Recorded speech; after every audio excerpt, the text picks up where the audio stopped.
Hello everybody, it's me, TONIK TZW. We're here in the Kleber again. We've been having some fun with this ship, finally getting to grips with it.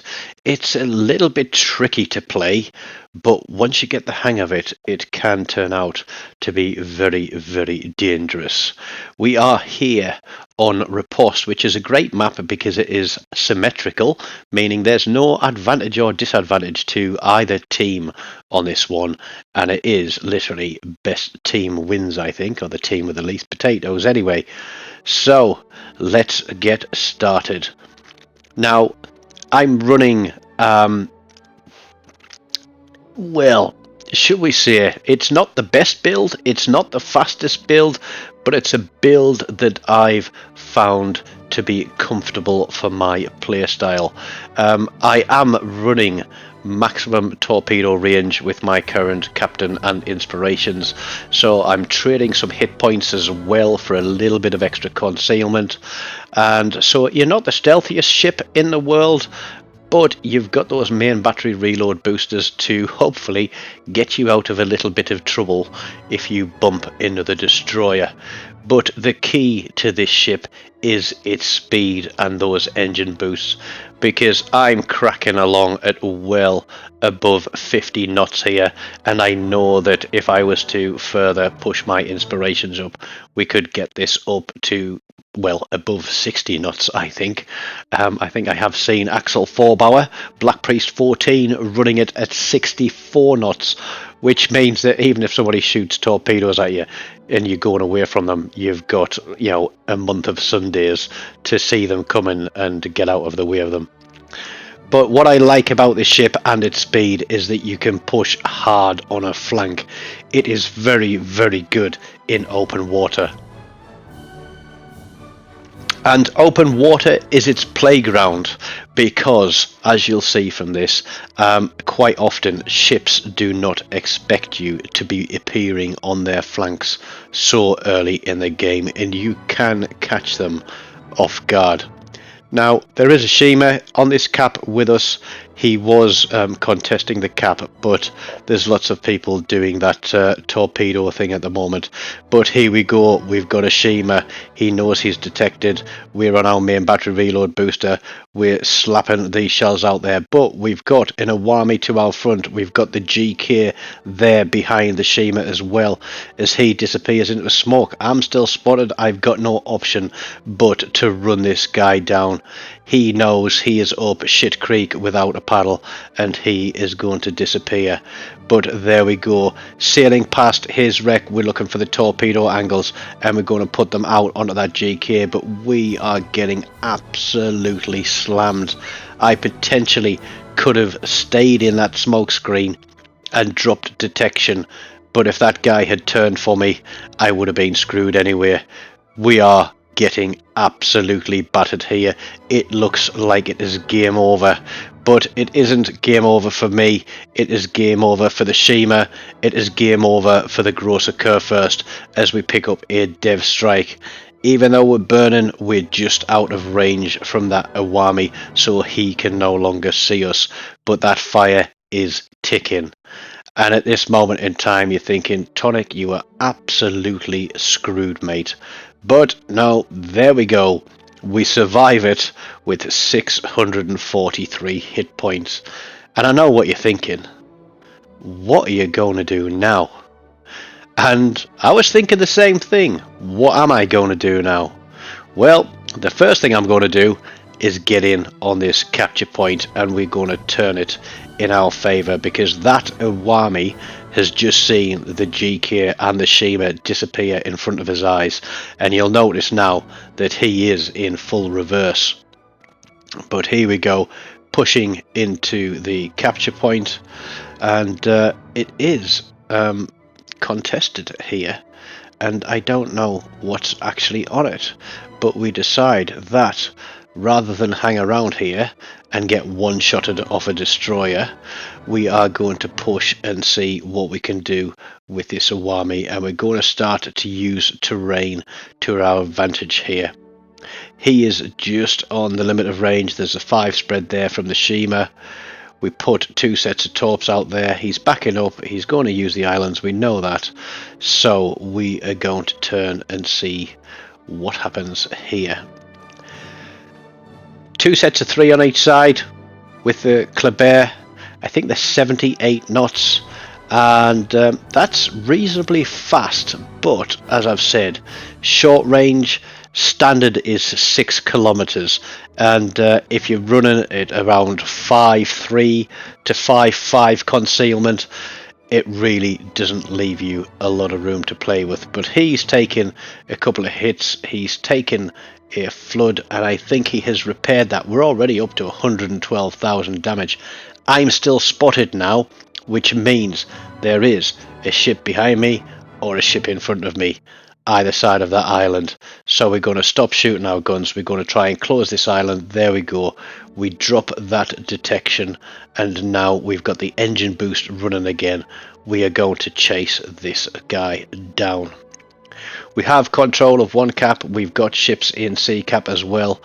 It is time to go out there and try and batter some more of red team into submission. We have got an advantage because we've only lost 1 ship, they've lost 4, and 2 of those disappeared within what, a minute and a half of the start of this game. The Awami knows he is in trouble. Somebody gets themselves spotted and gets shot at. Our torpedoes are on the way. We're having to skirt this guy because we cannot risk getting detected and getting in secondary range. But what do we do? What do we do? We have, as I said at the start on the splash screen, Rust and Barnacles holding the ship together, but that is kill number 3 to bring us up to just under 124,000 damage. And there is the next target, Georgia. We are tearing around this map, tearing ships up. And as I've said, if you get this thing in open water with the speed, with the torpedoes, and you catch these guys static behind an island, you can royally screw them up. The Kleber is fast becoming a favourite of mine in these games. It doesn't all work out well, but when it comes together like this, it is devastating to red teams. This Georgia knows he's got a destroyer behind him. We're not in secondary range. There's a fire on him. And we're going to keep using that second reload booster. He's damage controlled that fire. That means that if anything hits him now, be it a flood or be it a fire, that is going to stick to him like glue. And it will be the end of that ship. But here we go. He's disappearing behind the island now. But we get lucky there. That might be just what we need for this guy. But he's got 2 big ships in front of him. And I think that they are potentially going to pick up this kill and deny us number 4. Oh, shots out of a smoke screen. That wasn't what I was expecting. But that means we've got a destroyer out here, and that isn't good either. Look at that volley of fires. That is the gearing of red team, and I don't want to be near him. So I'm going to open up some distance again to that smoke screen and try and keep that gearing guessing where we are. We're thinking, can we get torpedoes onto this guy? That fire is still ticking.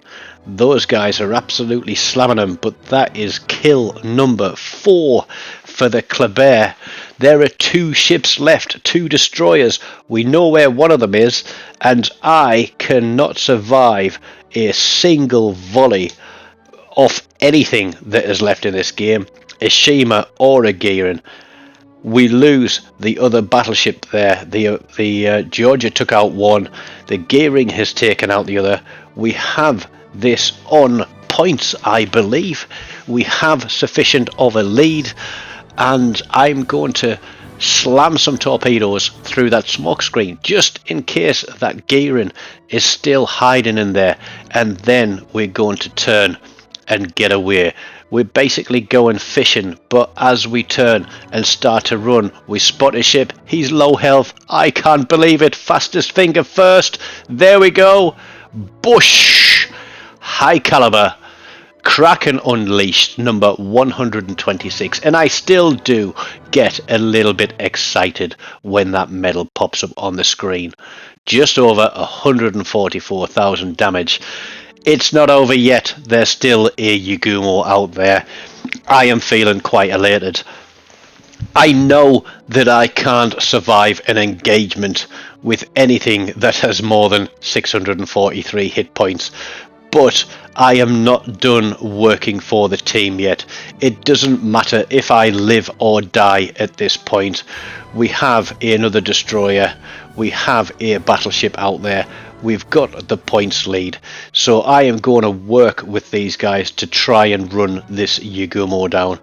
I don't know where he's been all this game. He's been out here somewhere, but I certainly haven't been located, and I think lots of people are just running sort of full torpedo reload builds with the legendary mod, and it's putting them at a disadvantage. Yeah, I don't know what it is. I really don't know what it is. Has some CC said, hey, don't play like this, play this way, and so they're all giving it a go? But it doesn't bother me, because if I can gun these people down and they don't know where I'm coming from, then I'll take those kills every day of the week. Now, as I said, there's no way I can survive any engagement of any type, so all I'm looking to do is to try and use my speed, slap some torpedoes around. We've got the destroyer coming in from the north, I'm coming in from the south, the battleship is in the middle. One of us is going to spot this guy. There's torpedoes coming out. That is going to be, I think, the last racks that this guy will get off. I'm closing down to the white line. I've only got 2 turrets around. Spotted, there he is, full health. This is the end of me, but we're going to do what we can. We get 1 shot off and a fire, and that is the end of the game for us. Now, it was suicide. It was absolute suicide to that. But this Yugumo is now under pressure from 2 ships. He can't afford to fire his guns. His torpedoes are going to be on reload, and he knows he is being hunted down. I don't know what that other DD was doing, but I mean, I just didn't see him land a single shot there. But let's skip ahead to the end of the game. Yugumo managed to keep himself hidden. The guys weren't able to run him down, but as I said, we had a massive points lead there, and as the points tick up to 1,000, the match is going to end, and it is going to be a win for blue team. So there we go, 145,500 damage, high caliber dev strike, first blood, and the Kraken Unleashed. It did work out nicely in the end, even though we were playing on the very edge of danger. 2,878 base XP, which is quite a solid game, given, as I said, that I had Rust and Barnacles holding that ship together once I'd gotten those first 2 kills out of the way. I hope you've enjoyed this one.